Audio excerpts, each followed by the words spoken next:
Kemuliaan hanya bagi Tuhan Yesus Kristus. Kami percaya Bapa, kami bersyukur kami boleh mengenal Engkau sebagai Tuhan dan Juru Selamat kami. Kami tahu Bapa, Engkau berkata memang kami ada di dalam dunia, tapi kami bukan bagian dari dunia.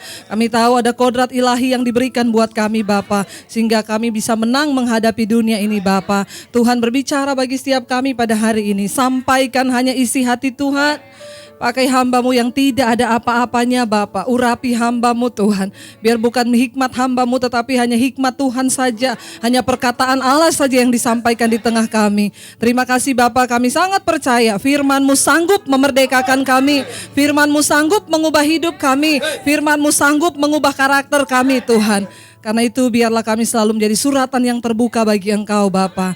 Di dalam nama Yesus yang percaya Tuhan di tengah kita, memberkati kita, mari katakan bersama, amin. Berikan kemuliaan buat Tuhan, silakan duduk.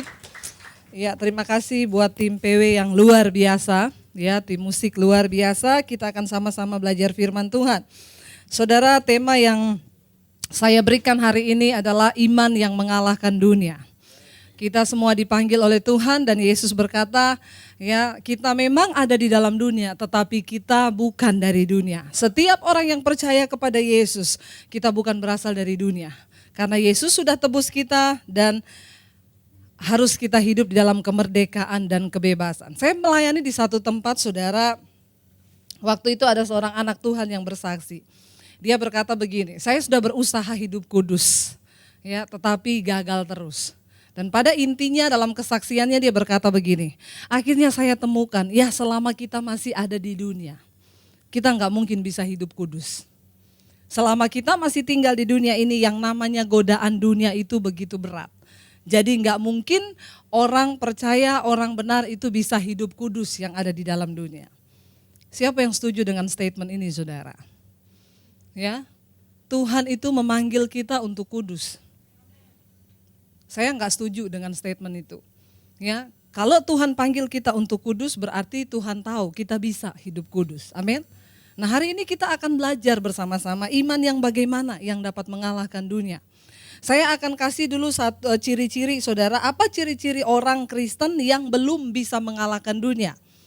Yang hidup dalam dunia dan masih terbawa arus dunia. Ada ciri-cirinya. Mari kita buka yang pertama 1 Korintus pasal yang ketiga.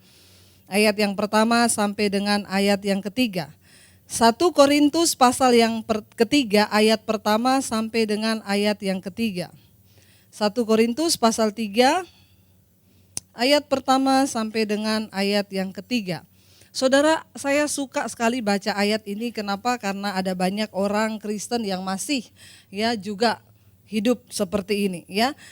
Dikatakan Paulus berkata begini, ayat yang pertama. Dan aku saudara-saudara pada waktu itu tidak dapat berbicara dengan kamu seperti dengan manusia rohani, tetapi hanya dengan manusia duniawi yang belum dewasa di dalam Kristus. Dulu Paulus datang ke Korintus, pertama kali dia buka jemaat di Korintus, dia bilang waktu itu saya belum bisa bicara dengan kamu secara rohani, karena kamu masih manusia duniawi. Tapi mereka percaya kepada Yesus. Tapi dulu pertama, yang kedua kita lompat sudah ayat yang kedua. Dikatakan begini, Paulus berkata, ya ayat yang kedua, susulah yang kuberikan kepadamu, bukan makanan keras, sebab kamu belum dapat menerimanya. Dan sekarang pun kamu belum dapat menerimanya. Yang luar biasa saya baca di sini, Paulus bilang, dulu beberapa waktu lalu, mungkin berapa tahun lalu aku datang, aku belum bisa bicara secara rohani dengan kalian, karena kalian masih manusia duniawi.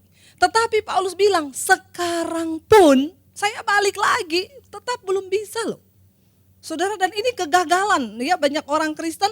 Ya Paulus bilang, ya tetapi ya ternyata Paulus bilang susu yang aku berikan kepadamu sebab kamu belum dapat menerimanya. Dan sekarang pun ternyata Paulus dapati jemaat di Korintus tetap masih gak bisa terima yang keras. Saya percaya hanya orang dewasa yang bisa terima firman yang keras, amin. Ada banyak orang bilang khotbahnya Ibu Debbie banyak menyinggung orang-orang kaya. Enggak apa-apa, orang kaya memang harus disinggung. Siapa lagi yang bisa singgung orang kaya kalau bukan pendeta? Katakan.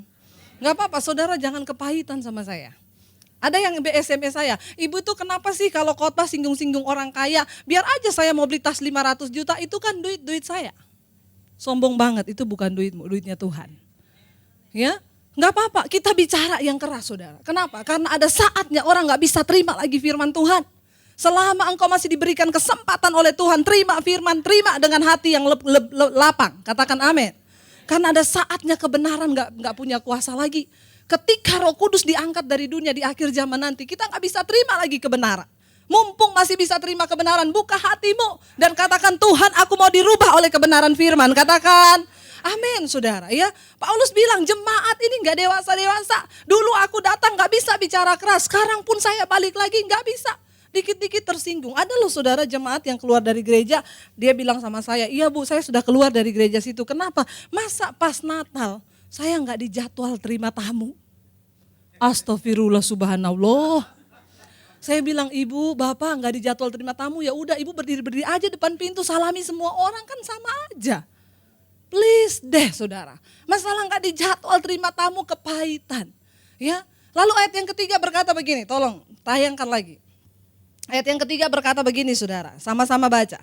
Karena kamu masih manusia duniawi, sebab jika di antara kamu ada iri hati dan perselisihan, bukankah itu menunjukkan bahwa kamu manusia duniawi dan bahwa kamu hidup secara manusiawi. Tanda pertama orang Kristen yang nggak bisa kalahkan dunia, di dalam hatinya ada iri hati. Saudara, iri hati itu nggak akan pernah bisa membawa kita naik. Percayalah, bukan karena kita bisa naik tinggi, Tuhan yang bisa membawa kita naik tinggi. Ada orang yang iri sama saya di Facebook, dia bilang, saya akan jatuhkan kamu, lihat saja saya punya banyak cara untuk jatuhkan kamu. Saya nggak tahu dia siapa. Dia pakai nama samaran, awalnya saya berteman sama dia, lama-lama dia masuk. Saya bilang gini, kalau kamu mau jatuhkan saya nggak apa-apa, kamu berurusan dengan Tuhan. Kenapa? Karena Tuhan yang angkat saya. Jadi kalau kamu jatuhkan saya, urusanmu dengan Tuhan loh, bukan dengan saya. Silahkan, siapa yang berani melawan Tuhan? Saya nggak pernah minta mengangkat diri saudara. Ya, ketika Tuhan lihat kita nih layak, firman Tuhan berkata, aku tahu siapa umat kepunyaanku. Barang siapa yang menyucikan dirinya dari hal-hal yang jahat, ia ku pandang layak, ku tempatkan di tempat yang mulia untuk tugas dan pekerjaan yang mulia. Siapa yang bisa angkat diri? Nggak ada. Iri hati nggak akan menambahkan apa-apa. Orang iri hati hidupnya susah saudara. Ya, jangan iri hati.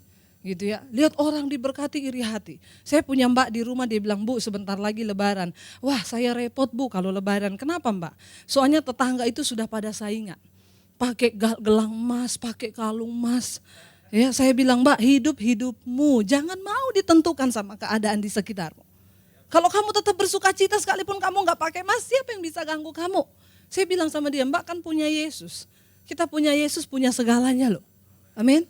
Nggak usah iri Mbak, iri hati itu bikin capek hidup. Lihat tetangga ya, beli TV baru. Pak, tetangga loh, kenapa? Beli TV baru. Terus maksud loh, kita juga harus ganti TV baru. Pak, tetangga loh, ya ganti mobil baru. Berarti kita juga dong harus ganti mobil baru. Sampai akhirnya menghalalkan segala cara.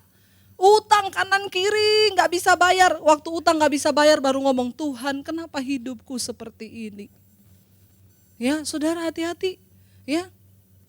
Lihat tetangga beli mobil baru, teman beli mobil baru, hatinya panas, iri hati. Makanya waktu itu Tuhan bilang sama Kain, Kain hati-hati loh, kenapa hatimu panas? Kenapa hatimu panas dan engkau iri terhadap Habel? Tuhan bilang, apakah kalau engkau hidup berbuat baik, hatimu baik, pasti mukamu berseri-seri. Saudara mau tahu rahasia kecantikan yang alami? Ya, jangan iri hati. Kalau hatimu kudus, hatimu bersih, ketemu orang nanti orang ngomong tambah cantik, amin. Nggak perlu beli perawatan yang mahal ratusan juta, puluhan juta. Kalau hatinya jahat, penuh iri hati nggak bakalan cantik. Ya, tetap aja sudah perawatan kayaknya banyak banget orang lihat, kok nggak cantik-cantik juga ya, nggak ada yang puji cantik ya, kayak nenek sihir saudara. Tapi kalau hatimu bersih, firman Tuhan bilang, kalau hatimu berbuat baik, kalau hatimu kudus, kalau hatimu tulus, tidak kamu akan berseri-seri.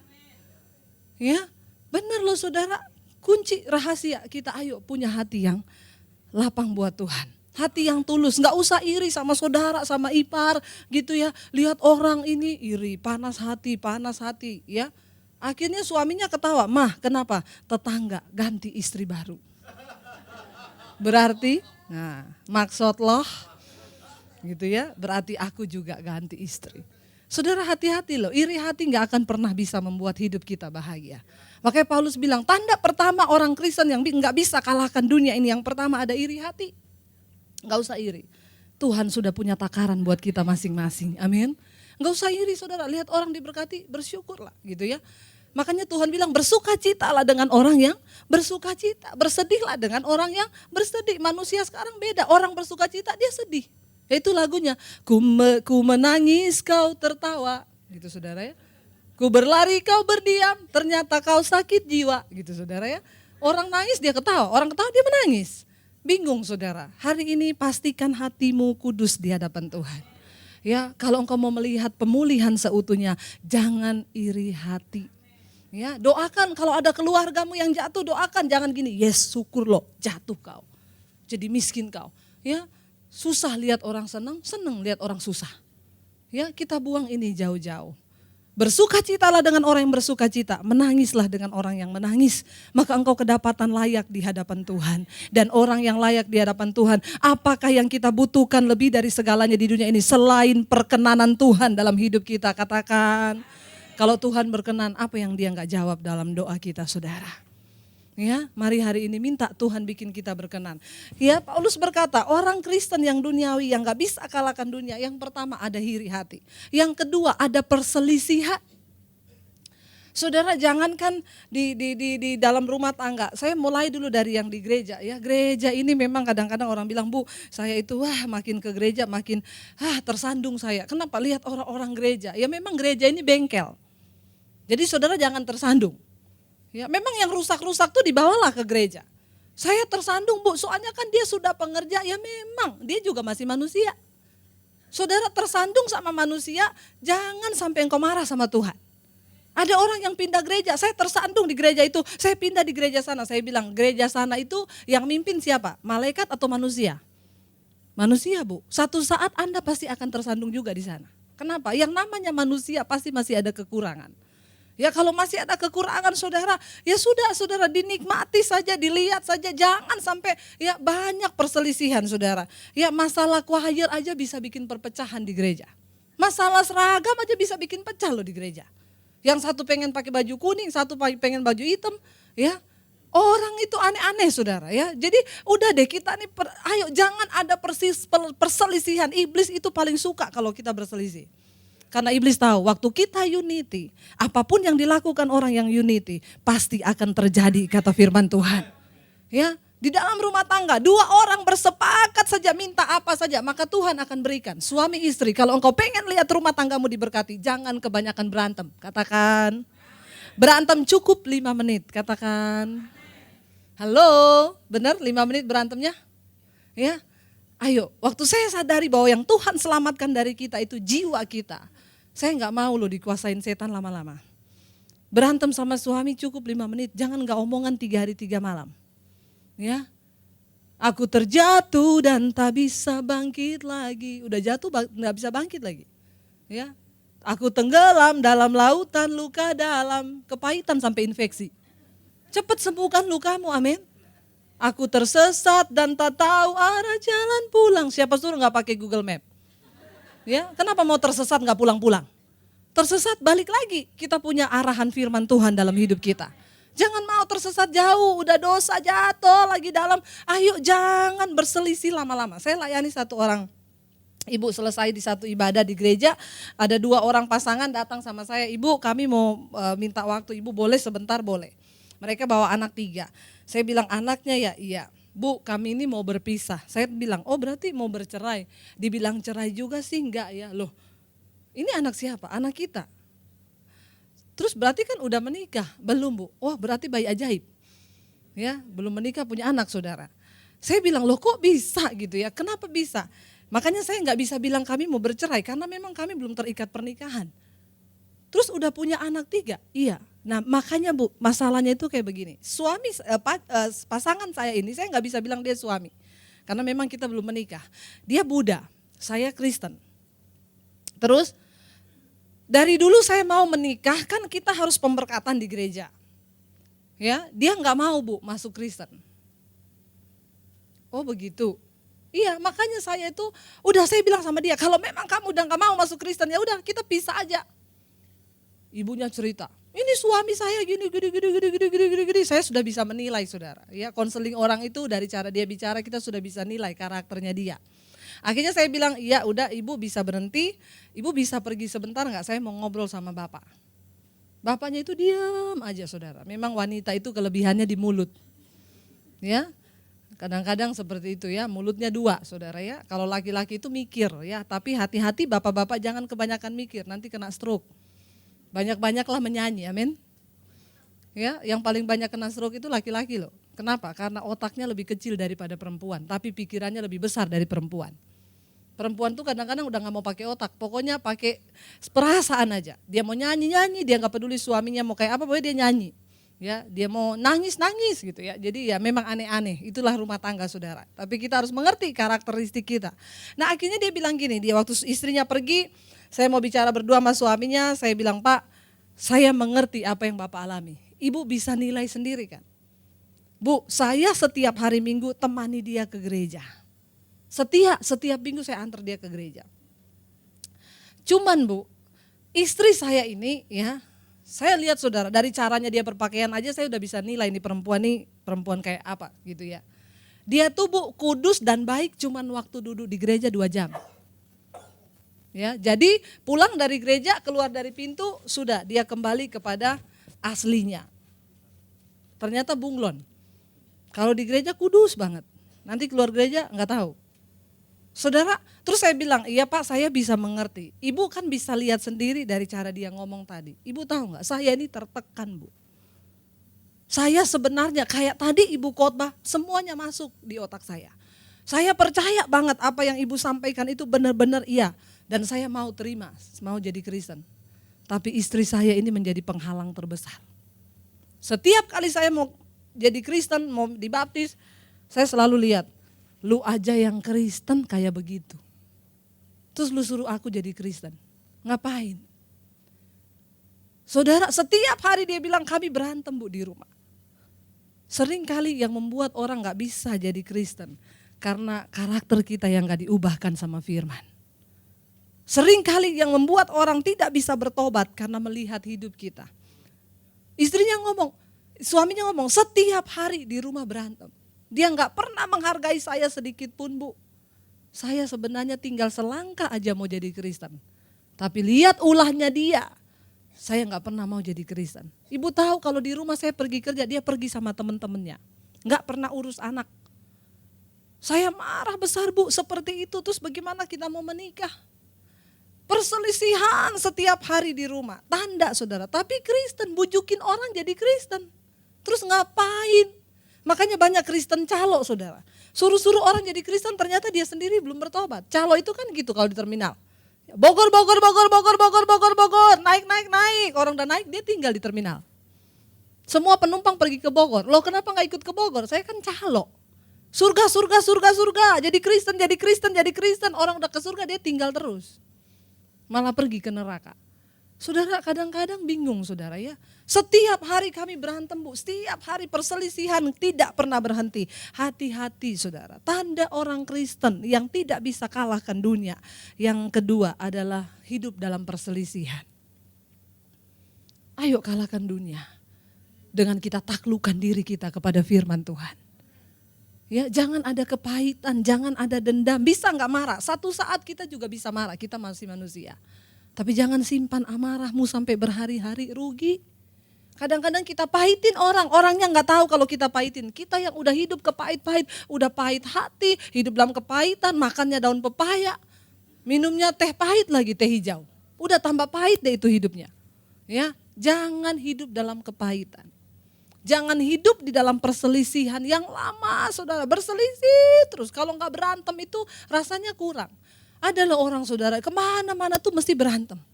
Saudara ayo kita cek diri kita. Punya satu musuh itu kebanyakan, hidupnya gak tenang. Orang tuh kalau punya musuh yang diingat tuh musuhnya terus. Ya, nanti kalau musuhnya diberkati dia tambah sakit hati. Ya, kita belajar. Kita mau berkata, Tuhan kami adalah orang Kristen. Pilihan umat pilihanmu dan kami bisa mengalahkan dunia ini. Kami tidak mau hidup dalam perselisihan. Saya layani 2 orang ibu yang saudara ipar. Ya, jadi ipar-iparan nih. Mereka berdua berantem. Saya layani satu persatu saya datangi. Ke rumahnya saya layani, Bu udah deh tinggalkan panas hati. Satu saat mereka berdua datang di satu persekutuan yang saya khotbah di sana. Satu ibu masuk, saya bilang sama ibu itu, "Bu," dari jauh. Dia lihat saya, "Berdamai." Saya bilang, "Salaman." Saya tunjuk musuhnya iparnya. Dia sambil masuk gitu, terus lihatin saya, terus mau ibadah loh, mau ibadah. Akhirnya saya nggak bisa bujukin dia, musuhnya iparnya. Saya kasih kode, kebetulan duduknya nggak jauh, saya panggil nih. Ibunya lihat saya bilang, "Salaman." Terus nyanyi saudara, ya, tapi menyembah Tuhan. Engkau kudus, kudus, kuduslah Tuhan. Malaikat bilang, "Pret." Firman Tuhan bilang, kalau engkau datang untuk mempersembahkan korban, sebelum engkau membawa korbanmu itu, ingat dulu apa yang ada di hatimu. Kalau engkau punya kepahitan atau amarah terhadap seseorang, tinggalkan korbanmu di atas mezbah. Pergi dulu berdamai dengan musuhmu itu, lalu balik kembali, persembahkan korbanmu, masukin dalam kantong kolektor. Itu yang berkenan sama Tuhan. Tuhan gak pernah tertarik loh dengan duitmu. Ya, kita mau ngasih berapa puluh juta, kalau hatinya gak beres, tidak berkenan, nol di hadapan Tuhan, tidak berkenan. Tapi banyak orang Kristen yang hidup kayak begini. Suruh berdamai, mau denger. Jadi Kristen kok susah banget. Saya bilang, setahu saya, ibu saya saksikan aja ya. Setahu saya dulu waktu saya belum kenal Yesus, saya suka pergi ke tempat-tempat gitu. Saya suka dulu joget-joget gitu ya. Sampai tengah malam, jam 2 malam terus pulang. Tapi ketika saya dipenuhi dengan Roh Kudus, saya terima Yesus, firman ada dalam hidup saya. Melangkah ke tempat itu sudah gak mau lagi. Kekristenan itu bukan masalah boleh dan tidak boleh saudara. Kenapa Tuhan larang Adam dan Hawa makan buah pengetahuan yang baik dan yang jahat? Karena itu Tuhan gak mau kita hidup menurut baik dan jahat, boleh dan gak boleh. Kekristenan bicara tentang hubungan yang intim dengan Tuhan. Kalau engkau intim dengan Tuhan, semua itu gak jadi larangan lagi. Bukan masalah gak boleh, bukan. Ya, tetapi ketika engkau intim dengan Tuhan, engkau mempunyai satu kesadaran, Roh Kudus hidup di dalammu, engkau tahu mana yang boleh, mana yang gak boleh, itu engkau lakukan dengan tulus. Kalau kita jadi Kristen cuman karena itu akibatnya Adam dan Hawa tuh sampai sekarang. Kalau mau dipikir kenapa sih manusia gak boleh makan buah pengetahuan yang baik dan yang jahat? Ya jadinya kayak sekarang, Kristen sekarang kan banyak gitu. Masa sih jadi Kristen terus gak boleh ke night club? Masa gak boleh gini, gak boleh gitu? Ya, masa gak boleh nonton bioskop, gak boleh gini? Saudara, hati-hati dengan roh duniawi. Saya bilang sama anak saya, "Dek, Mam nonton bioskop dek, Mami gak suka dek nonton bioskop." "Mam please deh, hari gene, jangan terlalu kudus kale." Anak saya loh, saudara, anak sekarang tuh bener-bener ya, kita kalau gak tanamkan firman bahaya loh. Akhirnya kemarin saya temenin mereka nonton film, ya, Man of Steel. Kenapa nonton? Konon kabarnya semua pendeta di Amerika digratisin harus nonton film itu. Karena Man of Steel, Superman-nya di situ digambarkan adalah sebagai Yesus yang menyelamatkan dunia. Makanya suami saya ngomong gitu tuh, saya bilang, "Ayo, saya mau lihat tuh." Ya, Yesus kayak apa yang digambarkan. Jadi ceritanya buat yang sudah nonton, saudara, ya, yang udah nonton angkat tangan. Enggak usah takut, saya juga nonton soalnya. Ya. Saudara, ya, ceritanya dia harus selamatkan bumi dari kepunahan, dari manusia yang akan hancur, ya dia korbankan dirinya, dia dibuang ke bumi untuk selamatkan. Jadi ada satu tayangan, dia datang ke pastor waktu itu mau ngambil keputusan, dia di sini, dia lagi berdiri di sini, di sebelah gambarnya Yesus lagi berdoa. Itu ada. Memang ada, message itu ada. Ya, jadi Yesus di sebelah digambarkan, lalu waktu dia ditanya, "Apakah kamu tuh Superman?" Dia bilang, "Bukan. Saya ini adalah harapan." Kalau di dunia saya disebut huruf S ini adalah harapan. Jadi saya ini adalah harapan bagi dunia untuk menyelamatkan dunia. Cuma yang saya gak setujunya, oke sih nilainya iya, tapi yang saya gak setujunya terakhir dia cium-ciuman sama pacarnya. Yesus gak ciuman loh, amin. Nah ini hati-hati penyesatan loh saudara. Ya, hati-hati. Nah saudara, kita nih kalau ada dalam Tuhan bukan masalah boleh atau tidak boleh. Saya selalu bilang, punyailah Roh Kudus di dalam dirimu, maka engkau bisa membedakan mana yang berkenan sama Tuhan, apa yang sempurna, apa yang berkenan kepada Allah, itu yang harus kita lakukan. Kalau saya bilang gak boleh, orang akan capek hidupnya. Kalau engkau hidup jadi Kristen karena boleh dan tidak boleh, engkau capek jadi Kristen. Benar. Dan ada yang bilang lebih baik saya pindah agama. Jadi Kristen capek banget, harus kudus, harus gini. Karena engkau jauh dari Tuhan. Kalau engkau dekat dari Tuhan. Ya, saudara hati-hati. Hari-hari ini saya banyak saudara punya teman di BBM itu mereka para pelayan Tuhan. Kalau hari Minggu pakaiannya rapi, semua pakai jas. Tapi hari lain foto di PP-nya, udah bukan kayak orang, bukan pelayan Tuhan. Ya, kenapa bisa terjadi kayak begini? Karena masih manusia duniawi. Ya, nggak bisa kalahkan kedagingannya. Ya, ada yang tanya sama saya, Bu, saya punya pendoa Bu di gereja. Tapi saya mau tanya ya Bu, dia kan pendoa. Tapi kalau ke pesta Bu, dia pakai baju kebuka kemana-mana. Itu gimana ya? Iya, kalau lagi di gereja dia ketemu Roh Kudus, kalau udah kayak gitu kuda liar. Bingung saudara. Kenapa? Karena masih ada duniawinya. Bukan masalah boleh dan gak boleh, terus berarti gak boleh dong Bu pakai baju seksi. Enggak, kamu berdoa lagi deh, minta Roh Kudus penuhi. Kalau engkau bergaul intim dengan Tuhan, kalau engkau penuh dengan Roh Kudus, bukan masalah boleh atau tidak, ada sinyal di dalam hatimu. Ya. Saya ada satu orang ibu, saya tutup saudara dengan kesaksian ini, masih ada satu poin lagi, nanti kita sambung aja di ibadah yang kedua. Ada satu orang ibu bilang sama saya, Bu, saya mau kesaksian sama ibu, ibu mau gak doain saya di rumah sama anak saya? Boleh, Bu, tapi rumah saya gini-gini, gak apa-apa, saya datang ke rumahnya saudara. Ketemu, dia bilang ini anak saya Bu, umur 35 tahun, nanti ibu doakan, tapi sebelum ibu berdoa, ibu dengar cerita saya dulu. Saya cerita dari dia lahir ya Bu, umur 35 dicerita dari dia lahir.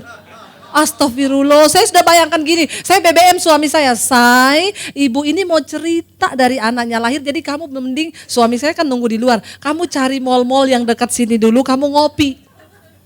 Ini bakalan panjang dan lama, itulah coki-coki. Saya sudah bilang sama dia, pergi cari ngopi dulu ya terus jangan BBM-an dulu ya, ini dia mau cerita soalnya, iya Bu gini, waktu dia lahir, jadi saya sudah siap saudara, kadang-kadang ya itulah hamba Tuhan. Lebih lama, waktu saya pulang suami saya bilang, ini kayak kamu khotbah 3 kali loh di gereja. Ya jamnya itu iya gak apa-apa ya, karena ya dari awal lahir kok saudara. Ya jadi ya udah, didengar saja. Saya dengar dia cerita. Dulu Bu waktu saya hamil pertama saya nikah sama suami saya. Suami saya waktu itu sudah di gereja GBI, saya belum GBI. Nah waktu itu saya benci banget kalau diajak ke gereja GBI hari Minggu. Kenapa? Saya nggak suka gitu loh. Orang GBI itu tepuk-tepuk tangan, nyanyi, nari-nari, abis itu nangis. Saya pikir ini orang gila. Abis tepuk tangan, nari-nari, terus nangis-nangis, terus nari-nari lagi, terus nangis-nangis lagi. Ya memang di dalam Tuhan ini kita harus gila dalam tanda kutip. Ya, kalau nggak gila, nggak ikut Tuhan sungguh-sungguh saudara. Ya, dia bilang jadi saya tuh bingung Bu. Akhirnya apa Bu? Saya kalau di gereja itu, ya saya kalau di gereja saya kan cepet Bu, nyanyinya juga mari kita buka. Puji-pujian nomor 136. Pasang sabuk pengaman Anda. Ya. Supaya Anda selamat gitu ya. Jadi cepet Bu, khotbahnya juga cepet, gak lama-lama kayak di gereja GBI. Jadi saya tuh Bu dulu suka banget nonton bioskop. Jadi kalau lagi firman, puji-pujian saya cuma duduk di gereja mikir, abis ini nonton film apa? Hati-hati loh saudara, kadang-kadang kita duduk di gereja tapi pikirannya tuh lagi ke dunia. Lagi ke dunia lain. Ya, nggak tahu dunia mana, hati-hati mikir abis ini makan apa, bahaya loh. Ya, tawan dulu pikiranmu. Waktu masuk di gereja langsung ngomong, dalam nama Yesus aku tawan pikiranku, tunduk kepada firman Tuhan, katakan. Tunduk kepada puji-pujian, tunduk kepada Tuhan hari ini. Ya, tawan dulu sebentar pikiranmu saudara, supaya jangan kemana-mana. Akhirnya Bu, pulang gereja benar, abis kita makan nonton bioskop. Saya itu demen banget nonton bioskop. Satu hari abis nonton sampai suami saya marah-marah. Abis nonton bioskop studio 1 kita pindah ke studio sebelahnya. Nanti pindah lagi bisa sampai 5 kali. Waktu saya melahirkan anak saya itu bingung saya.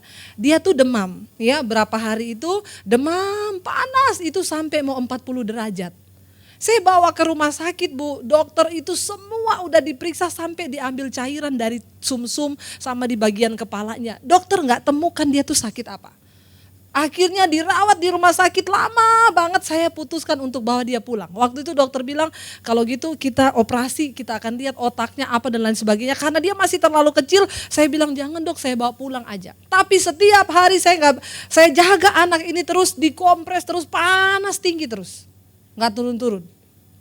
Sampai satu saat saya ketemu sama satu orang hamba Tuhan dari gereja GBI, dia bilang begini, Bu itu pasti ada rencana Tuhan. Terus dia tanya rencana Tuhan apa? Dia kan gak ngerti. Atau ibu itu mungkin ada kuasa gelap, gak ada, sudah dicek semua gak ada. Terus dia bilang gini, atau ibu punya satu hobi yang itu Tuhan gak berkenan. Ibu hobinya apa? Nonton bioskop. Saudara, segala sesuatu yang mengikat kita itu jadi berhala loh. Kalau nonton bioskopnya sesekali sih gak apa-apa. Tapi ini satu hari itu bisa sampai 5-6 kali itu nonton bioskop. Ini terikat. Main game itu boleh nggak? Boleh. Tapi kalau satu hari main game, terus suami nggak diurus, anak nggak diurus, itu berhala. Hati-hati loh saudara ya. Apapun yang membuat hatimu tidak sejahtera itu berhala. Pokoknya setiap bulan harus beli tas, setiap bulan harus. Kadang-kadang udah nggak sejahtera, itu berhala. Pokoknya setiap bulan tuh harus beli baju. Kalau nggak beli baju nggak sejahtera, itu berhala. Katakan, boleh beli tapi jangan terikat. Ya, akhirnya dia bilang gini, saya kaget Bu waktu dia bilang, oh itu ya, ibu harus bertobat. Nanti ibu mulai dari sekarang pulang, doa Bu, doanya gak usah minta apa-apa, minta Tuhan ampuni saya. Dia bilang, akhirnya saya bangun Bu, setiap jam 12 malam, saya berlutut di tempat tidur saya cuma nangis bilang begini, Tuhan Yesus ampuni saya, ampuni saya, ampuni saya, gak ada doa yang lain. Ibu tahu gak, malam pertama saya lihat Yesus datang dalam bentuk cahaya pakai jubah putih. Lalu dia lewatin saya berjalan, kain jubahnya itu halus banget. Lalu malam kedua Bu, saya lihat dia datang menghampiri saya, dia doa jam 12 malam loh saudara. Ya, makanya kalau di Islam itu ada yang namanya sholat tahajud. Jam 2 malam itu konon katanya lebih didengar. Karena kenapa? Jam 2 malam kan semua orang tidur. Tuhan gak sibuk, cuma doa kita yang didengar. Saudara ya, enggak. Itu artinya saudara tuh mau bayar harga, amin. Saat yang lain tidur, saudara bangun doa itu kalahkan daging loh saudara. Nah akhirnya dia bilang Tuhan Yesus datang jamah saya. Lalu waktu dia jamah saya bilang begini, Yesus jangan jamah saya toh, tolong jamah anak saya. Sembuhkan dia Tuhan, saya mau bertobat. Tuhan akhirnya berjalan ke arah tempat tidur anaknya, lalu dia tumpang tangan di atas anaknya itu, dia lihat dengan mata. Akhirnya hari yang ketiga dia terus doa dan mulai enggak lagi terikat dengan duniawi, dia mulai cari Tuhan. Dia bilang dulu, saya bilang kakak ipar saya, kakak suami saya itu orang gila karena dia bertobat masuk ke gereja GBI, dia bertobat, saya bilang orang gila ya, tiap ketemu ngomong Tuhan terus gila. Tapi Bu, setelah saya ketemu Tuhan sungguh-sungguh, saya yang jadi gila gantian. Ketemu orang ngomong Tuhan terus, sampai kakak ipar saya ketawa, baru lu rasa sekarang. Gila ketemu Tuhan. Apa yang terjadi Ibu? Waktu saya bertobat dan saya lihat Tuhan jamah anak saya, besoknya anak saya sembuh. Panasnya turun dan tidak pernah kembali lagi. Tepuk tangan buat Tuhan. Saudara, sering kali, makanya tadi saya bilang semua yang Tuhan izinkan terjadi karena Tuhan punya maksud buat kita. Jangan hatimu syarat. Yang terakhir kita baca firman Tuhan. Baca 1 Yohanes pasal yang kelima. Kita baca firman Tuhan saudara, ini kita baca saja ya. 1 Yohanes pasal yang kelima. Judul perikopnya iman yang mengalahkan dunia. Ayat 1 baca sama-sama 1, 2, 3. Setiap orang yang percaya bahwa Yesus adalah Kristus lahir dari Allah. Dan setiap orang yang mengasihi dia, yang melahirkan, mengasihi juga dia yang lahir daripadanya. 2. Inilah tanda bahwa kita mengasihi anak-anak Allah. Yaitu apabila kita mengasihi Allah serta melakukan perintah-perintahnya, melakukan firman Tuhan. 3, sebab inilah kasih kepada Allah, yaitu bahwa kita menuruti perintah-perintahnya. Perintah-perintahnya itu tidak benar kan? Gak berat kan firman Tuhan, asal kita dekat sama Tuhan. Ayat yang keempat berkata, sebab semua yang lahir dari Allah sama-sama mengalahkan dunia. Dan inilah kemenangan yang mengalahkan dunia itu, yaitu iman kita. Saudara, ayo dekat sama Tuhan. Yesus sudah berjanji semua yang lahir dari Allah pasti bisa kalahkan dunia.